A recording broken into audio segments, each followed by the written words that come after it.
اب بھائیو آخر میں میرے ایمان کا تقاضا یہ ہے کہ میں مکمل حدیث غدیر خم بیان کر دوں، یعنی میں اتنا اس کا ذکر کر رہا ہوں غدیر خم تو اس کے جتنے بھی طریق ہیں میں نے ریسرچ پیپر 5B میں لکھے ہیں، میں اس کو بیان کر دوں، لیکن ڈیٹیل میں جانے سے پہلے ایک دفعہ دروشی پڑھ لیجئے۔ اللہم صلی علی محمد وعلی آل محمد کما صلیت علی ابراہیم وعلی آل ابراہیم انک حمید مجید۔ اللہم بارک علی محمد وعلی آل محمد کما بارکت علی ابراہیم وعلی آل ابراہیم انک حمید مجید۔ عثمان بھائی یہ والا ایسی بھی چلا دیں، کریٹیکل ریکارڈنگ ہو چکی ہے، یہ ریکارڈنگ میں آواز آ جاتی ہے اس بڑے ایسی کہ آپ چلا دیجئے انشاءاللہ۔ بلکہ سب سے زیادہ پسینہ تو مجھے آ رہا ہوتا ہے نا، کیونکہ میں بول رہا ہوتا ہوں، بولنے والے بندے کو زیادہ آتا ہے۔ بھائیو صحیح مسلم میں حدیث ہے انٹرنیشنل نمبر کے مطابق 553 آپ صلی اللہ علیہ وآلہ وسلم نے ارشاد فرمایا کہ جو شخص وضو کرنے کے بعد ایک دفعہ پڑھ لے اشہد ان لا الہ الا اللہ وحدہ لا شریک لہ واشہد ان محمدا عبدہ ورسولہ، تو اللہ تعالیٰ جنت کے 8 دروازے اس کے لیے کھول دے گا۔ الحمدللہ، تو جنت کے 8 دروازوں کی نسبت سے میں نے ریسرچ پیپر نمبر یہ 5B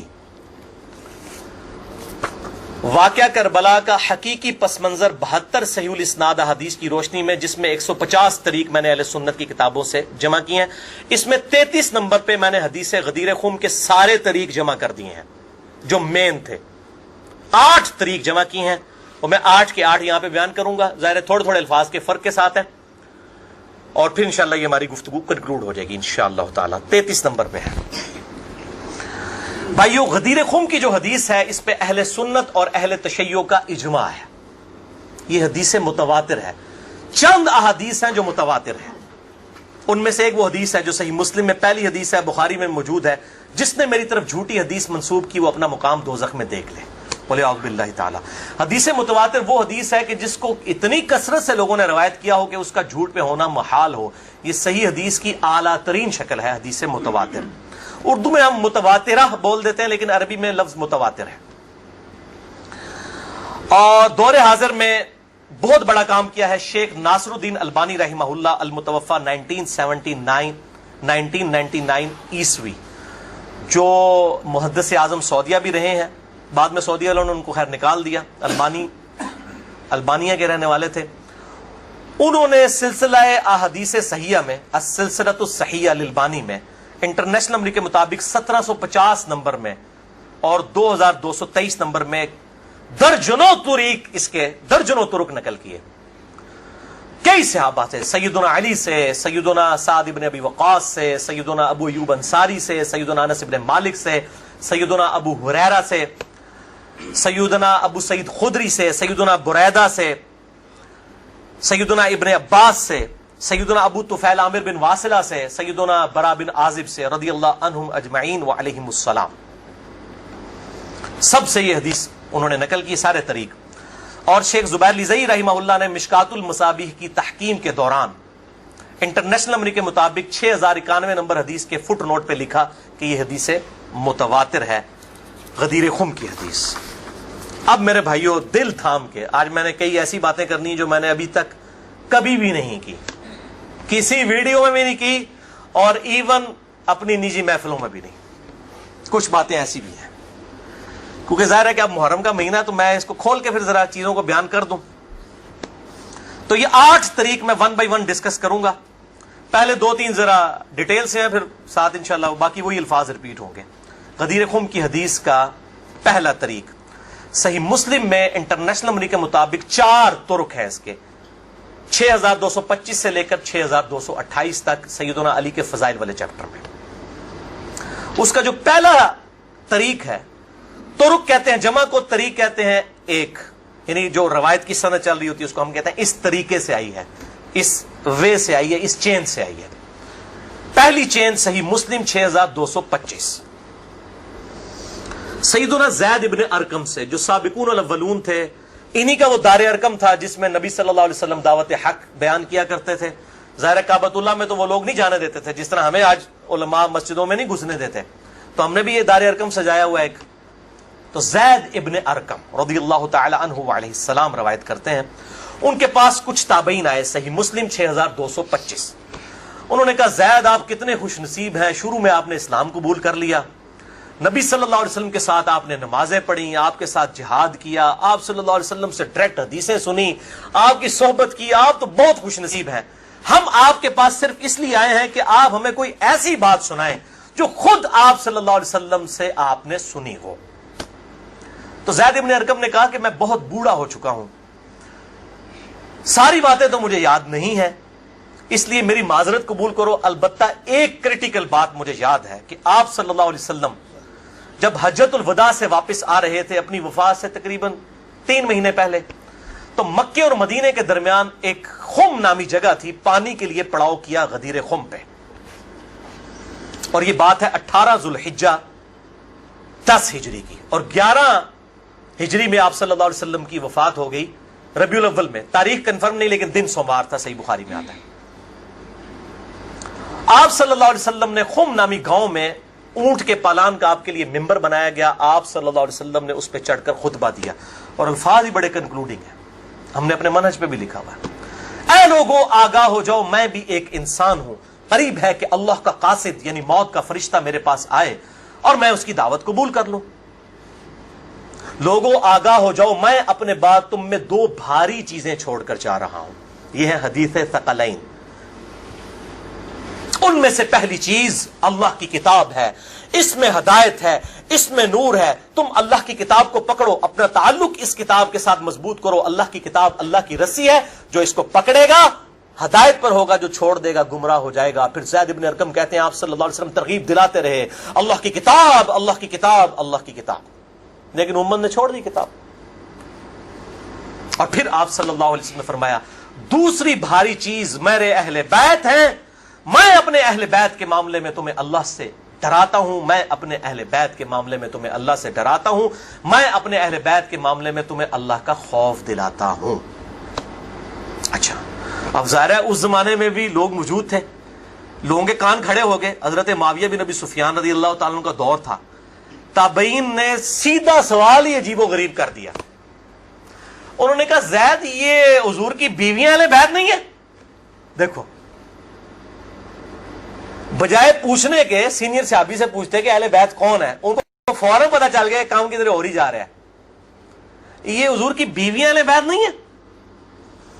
زید بن ارقم نے کہا کہ بیویاں اہل بیت ہیں، لیکن یہاں پر وہ مراد نہیں ہے، یہاں پر تو نبی صلی اللہ علیہ وسلم کے خاندان کے لوگ مراد ہیں، آل علی، آل عقیل، آل عباس، آل جعفر، وہ لوگ مراد ہیں اہل بیت، حضور کی بیویاں یہاں مراد نہیں ہیں، جن پر قیامت تک کے لیے صدقہ حرام ہے، یہ زید بن ارقم نے کہا۔ تھوڑا کوڑا سی جے طریق، اگلا بڑا سخت جے، میں ڈر رہا ہوں یہ بیان کرتے ہوئے، لیکن اس میں میں نے پمفلٹ میں لکھ دیا ہوا ہے، لیکن وہ لوگ پڑھ کے گزر گئے ہوں گے، لیکن میں اب آپ کو توجہ دلاؤں گا۔ صحیح مسلم 6228 نمبر طریق، اس میں پتہ کیا الفاظ ہیں؟ اس حدیث کے اینڈ پہ تابعین پوچھتے ہیں کہ کیا نبی کی بیویاں اہل بیت نہیں ہیں؟ تو زید ابن ارقم کہتے ہیں اللہ کی قسم نہیں، اللہ کی قسم نہیں، عورت تو کتنا عرصہ کسی مرد کے ساتھ گزارتی ہے، بعد میں اس کا مرد اسے طلاق دے دیتا ہے، وہ اپنے میکے واپس آ جاتی ہے، تو عورت کیسے اہل بیت ہو سکتی ہے؟ ایسا ہی مسلم پڑھ رہے جے بھائی، اے سولہ کافی نہیں پڑھ رہا مولویو، صحیح مسلم 6228، وہ کہتے ہیں بیوی کو طلاق ہوئی اپنے گھر چلی گئی، وہ کہاں سے اہل بیت ہو گئی؟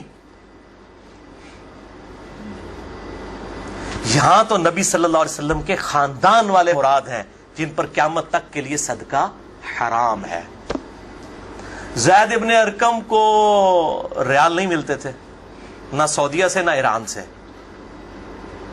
وہ تو صحابی تھے نا رضی اللہ تعالیٰ عنہ، حق بیان کیا انہوں نے۔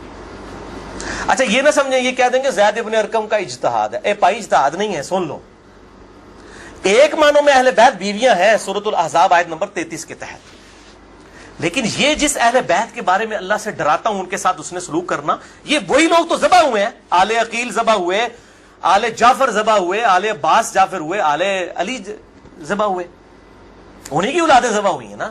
یہ 72 جو ہم شہدائے کربلا کہتے ہیں انہی کے بارے میں ڈرایا تھا جن کے بارے میں غیبی خبر دی گئی تھی کہ ان کے ساتھ امت برا سلوک کرے گی. اچھا، یہ زید ابن ارقم کا اجتہاد نہیں ہے میرے بھائیوں. اس کی سپورٹ میں صحیح مسلم سے 2 مرفوع حدیثیں اپنے محبوب صلی اللہ علیہ وسلم کی حدیثیں بیان کرتا ہوں. سنیں پہلی حدیث انٹرنیشنل نمبر کے مطابق صحیح مسلم میں 6261 نمبر. اما عائشہ رضی اللہ تعالی عنہا وعلیہ السلام خود روایت کر رہی ہیں کہ ایک دن نبی صلی اللہ علیہ وسلم اس حال میں برآمد ہوئے کہ آپ صلی اللہ علیہ وسلم نے ایک کالے رنگ کی چادر اوڑھی ہوئی تھی جس پہ نقش و نگار بنے ہوئے تھے جیسا کہ اونٹ کے کجاووں کے ہوتے ہیں. کالے رنگ کی منقش چادر اوڑھی ہوئی تھی. اتنے میں سیدنا حسن آئے، آپ صلی اللہ علیہ وسلم نے ان کو اپنی چادر کے نیچے لے لیا. پھر سیدنا حسین آئے، ان کو اپنی چادر کے نیچے لے لیا. پھر سیدہ فاطمہ آئی، ان کو اپنی چادر کے نیچے لے لیا. پھر سیدنا علی آئے، ان کو بھی اپنی چادر کے نیچے. ان چاروں کو لیا اور 5ویں خود، جس سے 5 تن پاک کا ہم کانسیپٹ لیتے ہیں، 5 اس چادر کے نیچے لیا. سیدہ عائشہ کو نہیں لیا. پوائنٹ ٹو بی نوٹڈ، وہ راوی ہیں، وہ دیکھ نہیں ہے منظر. اور اما عائشہ دیکھ لیں کتنی منصف مزاج تھی، انہوں نے یہ روایت بیان کر دی. ورنہ کسی درجے میں اپنے بارے میں بھی سوچ سکتی تھی کہ مجھے نہیں لیا گیا. لوگ کل کو سوال کریں گے کہ آپ کو کیوں نہیں لیا گیا، آپ اہل بیت نہیں تھیں؟ یقیناً تھی. لیکن یہ والا معاملہ جو ہے وہ ایکسٹرا آرڈنری ہے، اسپیشل پروٹوکول ہے. چادر کے نیچے لیا. پھر آپ صلی اللہ علیہ وسلم نے سورۃ الاحزاب کی آیت نمبر 33 پڑھی. انما یرید اللہ لیذھب عنکم الرجس اہل البیت ویطہرکم تطہیرا. اے نبی کے گھر والو، اللہ تو صرف یہی چاہتا ہے کہ ہر طرح کی ناپاکی تم سے دور کر دے اور تمہیں خوب صاف ستھرا کر دے. راویہ اما عائشہ ہیں، خود چادر کے نیچے نہیں ہیں. علی، حسن، حسین اور سیدنا علی ہیں، سیدہ فاطمہ ہیں، اور نبی صلی اللہ علیہ وسلم 5ویں خود. تو زید ابن ارقم نے کوئی غلط بات نہیں کی ہے، ان کو یہ حدیثیں پتہ تھیں. اور دوسری حدیث صحیح مسلم سے ہی انٹرنیشنل نمبر کے مطابق 6220 نمبر. یہ بڑی لمبی حدیث ہے، میرا ٹاپک کسی دوسری طرف چلا جائے گا اور کچھ بن جانا ہے. چونکہ میں اس کو لکھ چکا ہوں ان 150 روایتوں والے 72 والے احادیث والے، لہذا میں اس کا ایک پورشن بیان کرنے لگا ہوں. باقی جسے شوق ہو تو وہ پڑھ لے، اس کے اندر میں نے لکھا ہے اس کا پورا طریقہ. ورنہ معاملہ کہیں سے اور ہی نکل جانا ہے. پھر سب و شتم والا ایشو ڈسکس ہو جانا ہے، حضرت معاویہ کے دور میں جو سیدنا علی کے پر لعنت ہوتی تھی، وہ والا ٹاپک اس میں ڈسکس ہو جانا ہے. اس لیے میں اس حدیث کا آخری جز بیان کر رہا ہوں کہ سیدنا سعد ابن ابی وقاص رضی اللہ تعالیٰ عنہ کہتے ہیں کہ جب آیت مباہلہ نازل ہوئی، نجران کے عیسائیوں کے ساتھ نبی صلی اللہ علیہ وسلم کی 1 to 1 ڈبیٹ ہوئی. اینڈ پہ ہوا کہ ٹھیک ہے مباہلہ کرتے ہیں، کون حق ہے کون باطل ہے. سورہ ال عمران آیت نمبر 61 نازل ہوئی. فَقُلْ تَعْالَوْا نَدْعُوا أَبْنَاءَنَا وَأَبْنَاءَكُمْ وَأَنفُسَنَا وَأَنفُسَكُمْ وَنِسَاءَنَا وَنِسَاءَكُمْ وَأَنفُسَنَا وَأَنفُسَكُمْ. کہ نبی صلی اللہ علیہ وسلم کو کہا گیا کہ ان کو کہو اپنے بیٹوں کو لے آؤ، ہم بھی اپنے بیٹوں کو لے آتے ہیں. تم بھی اپنی عورتوں کو لے آؤ، ہم بھی اپنی عورتوں کو لے آتے ہیں. تم خود بھی آ جاؤ، ہم خود بھی آ جاتے ہیں. پھر اللہ کے حضور اوپن میدان میں دعا کرتے ہیں، جھوٹے پہ اللہ کی لعنت. اس کو مباہلہ کہتے ہیں. لیکن نہیں آئے. سعد ابن ابی وقاص کہتے ہیں کہ نبی صلی اللہ علیہ وسلم قرآن میں کیا حکم آیا تھا؟ اپنے بیٹوں کو لے کر آؤ. تو کس کو لے کے آئے؟ سیدنا حسن، سیدنا حسین، سیدنا علی. اور ساتھ کیا تھا؟ اپنی عورتوں کو لے کر آؤ. نبی صلی اللہ علیہ وسلم کی عورت کون تھی؟ سیدہ عائشہ، سیدہ حفصہ، باقی امہات المومنین. لیکن ان کو نہیں لائے، سیدہ فاطمہ کو لے کر آئے. Point to be noted. نازبیوں کے لیے پکی. اگر آپ کو کہے اپنے گھر کی عورتوں کو لے آؤ تو سب سے پہلے بیوی لائی جاتی ہے. آیت مباہلہ میں بیوی نہیں آئی، سیدہ فاطمہ آئی ہیں. اگلی گلا آپ سمجھ جاؤ بھائی زید ابن ارقم نے کیوں کہا. صحیح مسلم 6228 کہ بیوی تو خاوند کے ساتھ کافی عرصہ گزارتی ہے، جب طلاق ہو جائے تو وہ اپنے میکے واپس چلی جائے. حالانکہ نبی صلی اللہ علیہ وسلم نے کسی کو نہیں دی طلاق، لیکن اتنی ننگی بات اس لیے ان کو کرنی پڑی، اتنی سخت بات، تاکہ حق کھل کے بیان ہو. اور نبی صلی اللہ علیہ وسلم نے بھی آپ دیکھ لیں قرآن میں حکم تھا عورتوں کو لے کر آؤ، بیویاں نہیں لے کے آئے.